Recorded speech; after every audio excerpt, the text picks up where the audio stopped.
Hey, good afternoon, everybody. We're going to get started here in just a couple minutes.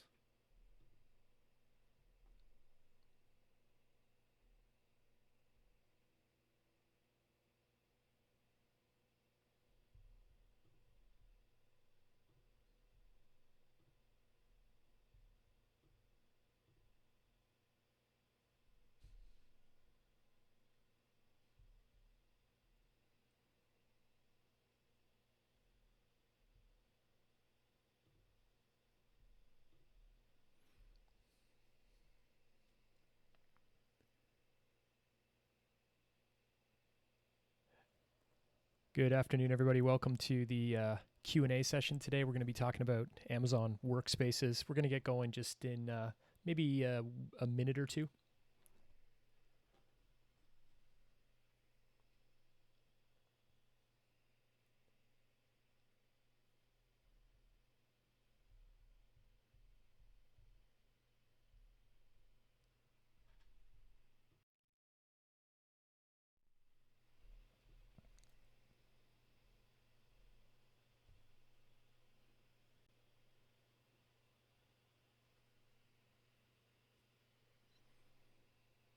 All right, welcome to the stream, folks. If maybe somebody could just verify for me the audio sounds okay on your side, that'd be fantastic. The intent for today is really just to talk a little bit about Amazon Workspaces and answer any questions. We do have a couple little slides to go through, some best practices, things like that. But if you wanted to ask a specific question, maybe you're in the midst of using Workspaces or deploying Workspaces right now, be more than happy to just answer any questions that you might have. Okay.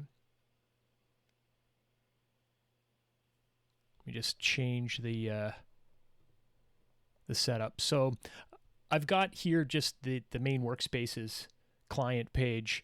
Once you've got everything set up, you're going to need to download a client. You can use the web browser to do this, but I find the client a little easier. We'll come back to that in a second, though. I thought what we'd do today is just talk a little bit about a reference architecture that you could use to help with Workspaces.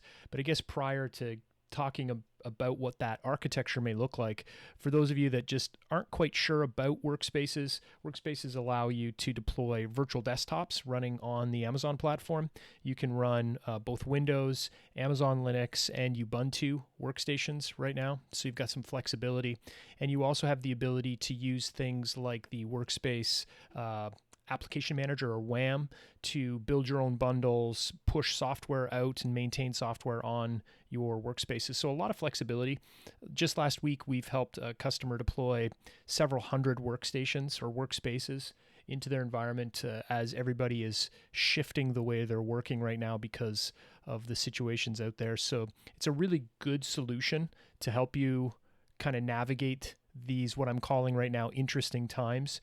And Amazon recently announced that they're also providing workspaces up to a certain level. I'd always check the latest news from them, but I think the last time I read it, 50 workspaces free of charge for a certain period of time. So have a look at that. Might be a good way to kick the tires and see if this is a solution that makes sense for you. What I've got on the screen now is I mentioned a reference architecture. So the Workspaces solution is a VPC aware solution, meaning that we're going to have to deploy these desktops into a virtual private cloud or a VPC. The VPC that I'm showing here, it's kind of a standard deployment that we would use with a customer that requires a VPC for their environment. And it's really broken down into 4 subnets, 2 public and 2 private. Best practice, again, would be to ensure that you're spreading the subnets across multiple availability zones within a single region. So what we've got here is, let's say AZA and AZB, and we've got a public and private subnet in each of those.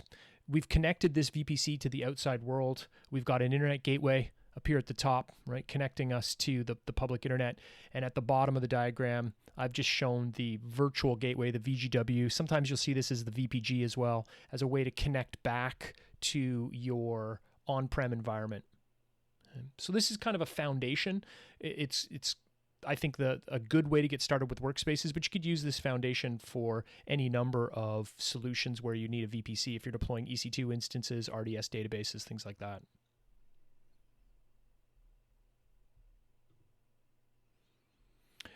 The goal would be obviously to protect the workspaces from direct public access from the internet. And the way that we're going to do that is deploying those workspaces in a private subnet. So in those two blue squares at the back. Having said that, they do need internet access. It's a requirement. And you have a couple options. You can deploy your workspaces in a public subnet and give them public IPs as part of the subnet configuration. So when you're deploying your subnet, you can enable automatic assignment of public IP addresses. If that's the case and you deploy a workspace there, it automatically will get a public IP and therefore internet access. Depending, I guess, on your route table. The other option is still deploying them in a public subnet, but manually assigning public IP addresses. I guess in a real pinch, if you're trying just to get something done and maybe pushing this into an existing VPC, that might be an option.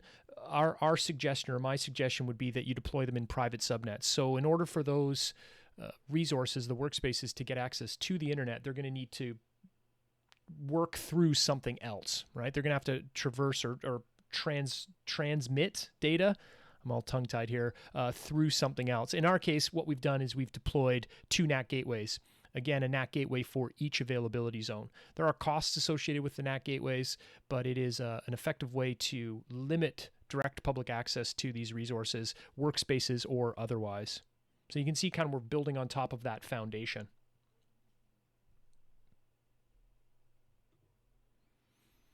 WorkSpaces does require directory services.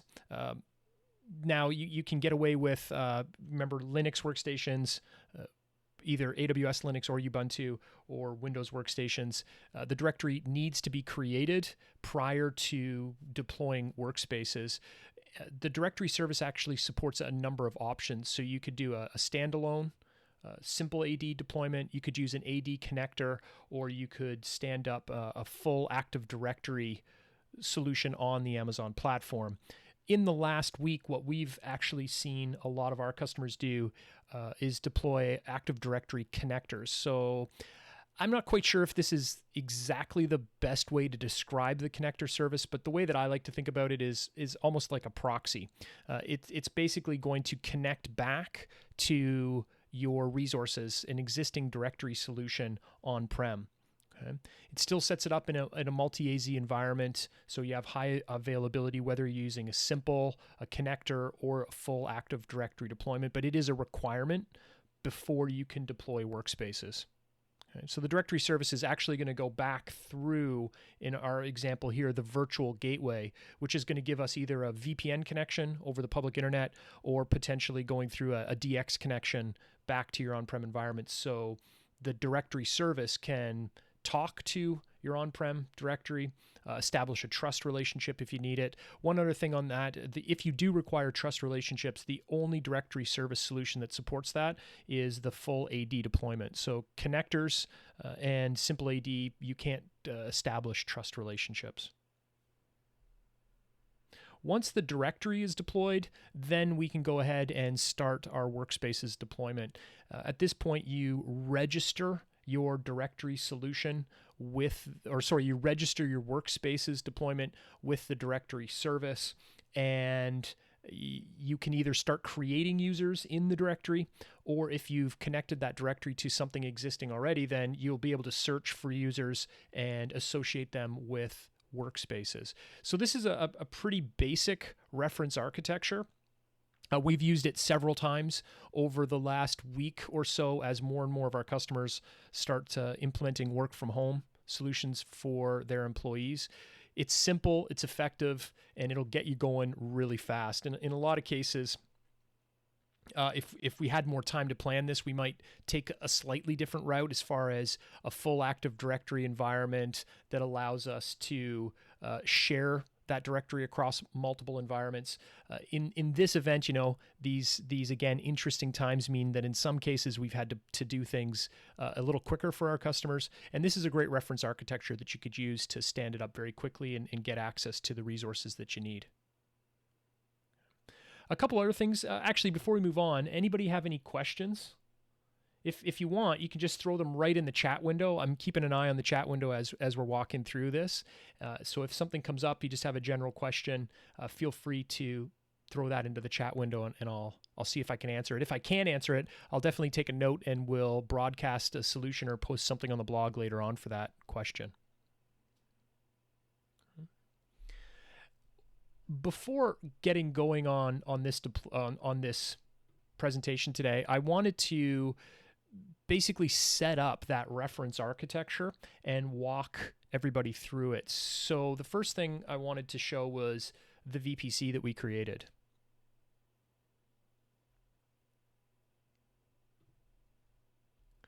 And I'll just filter here.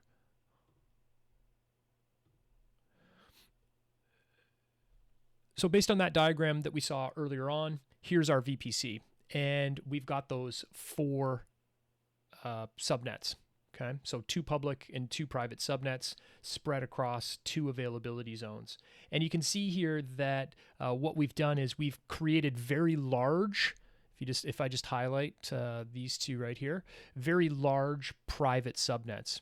And again, this is a really good best practice. One of the things that we've seen customers struggle with over the last week or so is not having enough space. Okay, and there are some challenges as far as directory services, associating it with additional subnets and things like that. So you need to plan ahead a little bit here. And if you find yourself in a situation where you don't have enough space for the workspaces that you require for your employees, then what we've done for our customers over the last week is deploy new VPCs.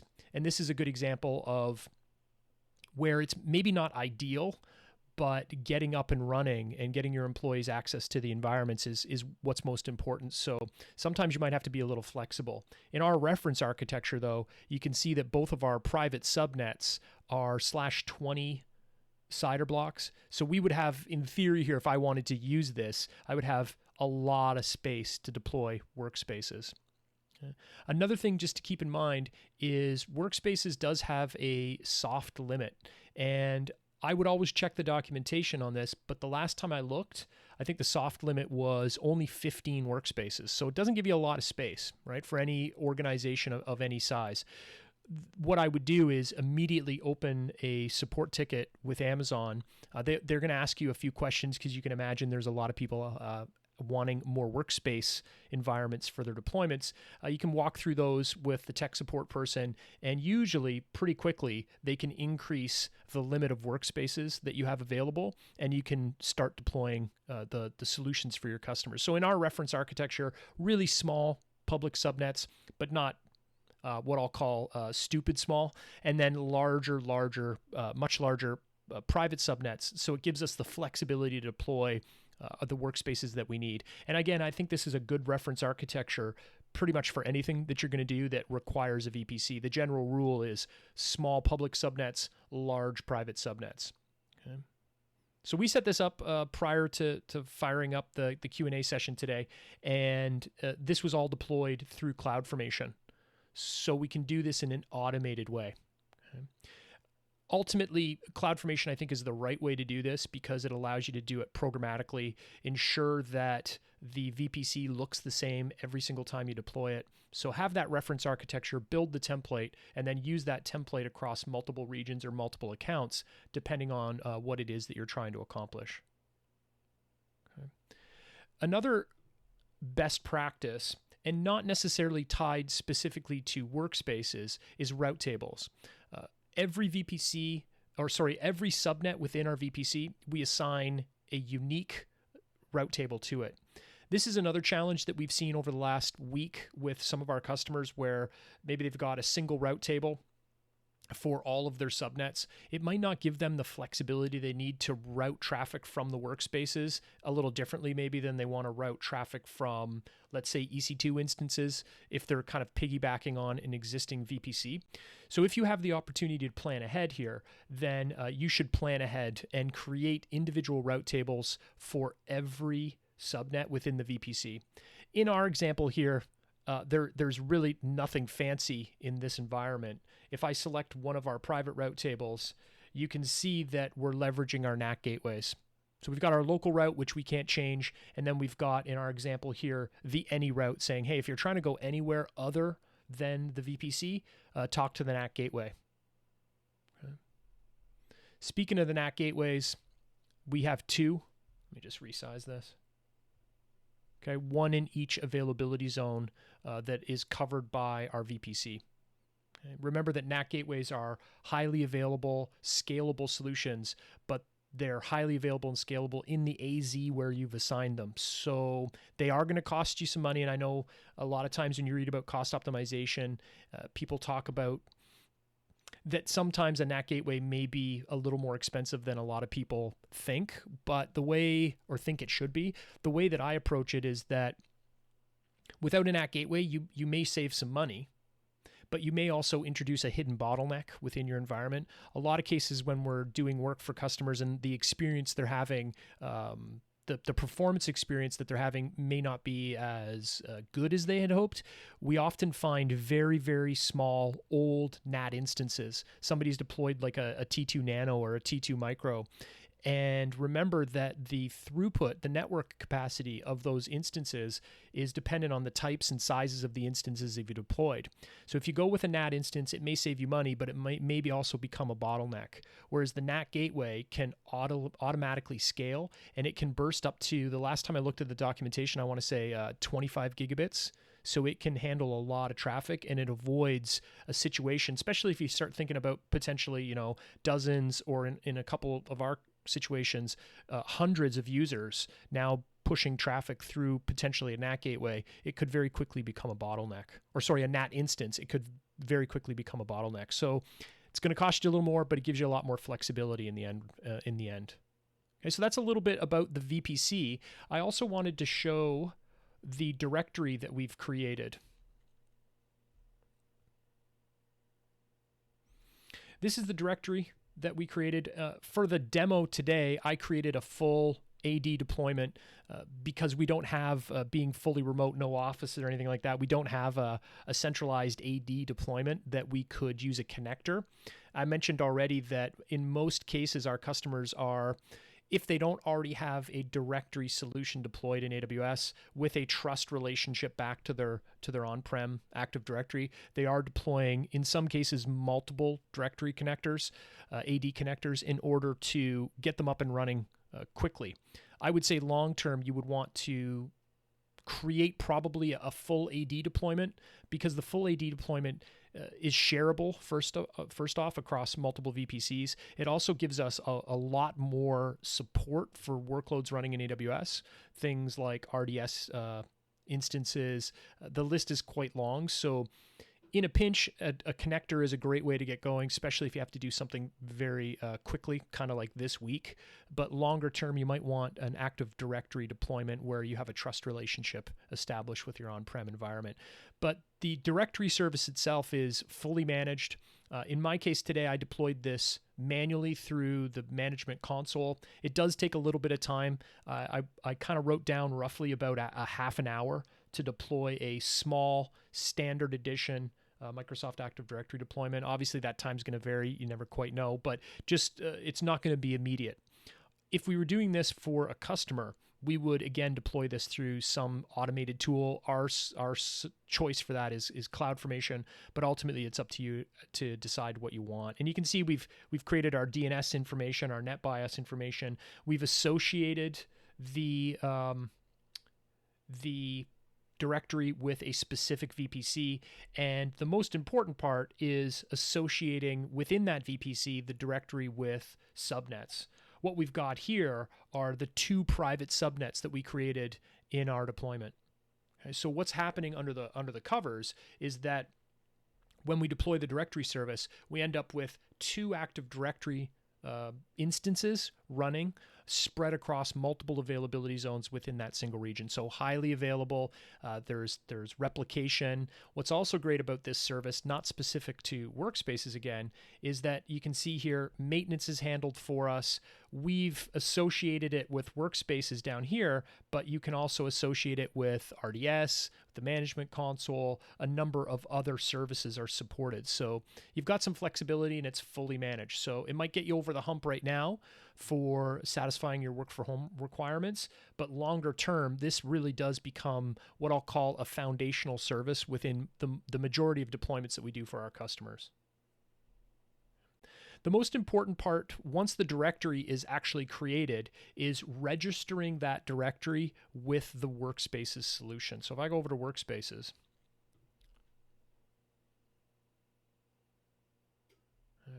what you can see here is in the WorkSpaces services, in the Workspace service, I have a directory associated with the WorkSpaces implementation. Okay, so VPC first, follow that reference architecture to get a solid foundation that protects your workspaces because you can deploy them in your private subnets. In our example, a NAC gateway as the way to get internet access for those workspaces. Then create the directory, and then once that directory creation process has been completed, you can associate it with your workspaces implementation. Okay. A couple things with the directory. You know, you can scroll down here and you can see what other services are supported by the directory and whether or not we've enabled integration of this directory with those services. You can see work docs and things like that. A couple other options that are available here. We've associated this only with WorkSpaces at this point. This directory will only last for the duration of this broadcast, and then we're gonna blow it up in order to save some money in this environment. But you can see we get our DNS addresses, the VPC information, and then these are all the types of features that you can enable. Okay. If you go under update details, we were joking about this just before. We were looking at something for another customer, and I'm a little risk adverse, so I was a little hesitant to click on this, and one of the other guys said, no, this is the right place to click. And we were actually looking for this setting right here, access to the internet. So we were able to find what we were looking for. I was trying to read documentation and excuse me, couldn't find it. But what you're able to do here is determine how your how your workspaces get access to the internet. And you can see a little blurb here. Enable this setting to assign a public IP address to the workspaces in this directory by default. Probably not what you want to do. And it is disabled by default. That's the standard setting. I would encourage you strongly to leave it like that and then use some other mechanism to route traffic to the public internet. A couple of other things. The target domain and organizational unit, by default, it will use the computer's OU in the directory, whether that's a directory running within Amazon or a directory maybe that you've connected to on-prem. It's up to you. You can modify this if you would like, but the default is to use the computer OU, and we left it as the computer OU or computer's OU in this simple demo. Again, it's not going to last very long, so it really wasn't that important. You also have the ability to associate an additional security group. Okay, when I first looked at this, I thought it was a little bit confusing because it says, well, there are no security groups associated with this Workspaces environment. When you deploy a directory and when you deploy your Workspaces services, Amazon will create for you 2 default security groups. Here they are here. Okay. When you see the underscore controllers, that's the security group associated with the directory service, and then you have the security group for the Workspaces solution. This is the default one, which means this is what's assigned unless you modify your security group setting here. Okay? This allows you to add an additional security group. It is important to note right here that you can see the security group will be applied to both rebuilt workspaces and new workspaces. That means for an existing workspace, it won't get the changed or the additional security group added to it once it's been deployed. So just a couple things to keep in mind in the directory setup. You've also got the ability to allow local administrator access. Okay, so basically what this does is your users become local administrators on their workspaces. That may make sense for you. It might not make sense for you. So you can disable that right away. Okay, it is important, just like working on your regular desktop, that if they don't have local administrative access, they're not going to be able to, install applications, modify settings, which might be what you want. If you wanted to control that, my suggestion would be the I keep saying workplace, workspace application manager, the WAM solution. This would allow you to manage packages and configurations and remove local administrator. One other thing here that I'll mention is maintenance mode. So maintenance mode allows us to basically, maintain our workspaces. One of the best ways to manage cost is to set your workspace to auto stop. That means after a certain period of inactivity, the workspace will automatically shut down. Okay. There are a couple pricing models for workspaces. You can pay just straight per hour, or you could pay a flat fee and then a certain amount of cost per hour when those machines are running. At least for the workstations or workspaces that we've deployed over the last week, in most cases, when you do the math, if you expect that workspace to be running, every day during work hours, you would have to sit down and understand the pricing model. But in many cases, it does make sense to do the flat rate, and then you get the reduced per hour cost. Okay. Auto stop is a way, though, to help you manage that cost. Period of inactivity ceases or stops that workspace from operating. Okay. And you can see what happens here is if we have maintenance mode enabled, what will happen is the workspace, Amazon will do this on your behalf. It will automatically start that workspace once a month and make sure that all of the updates are done on that Windows machine on your behalf. Okay, so this is something that I would suggest you leave on, just to make sure that everything does maintain the operating system and everything is up to date as best you can. Okay. So just a couple things that I wanted to point out there. I did deploy myself a workspace prior to starting up the Q&A session today. And you can see some details about my workspace. Okay. That, I think, is the majority of the content that I wanted to go through today. Does anybody have any questions?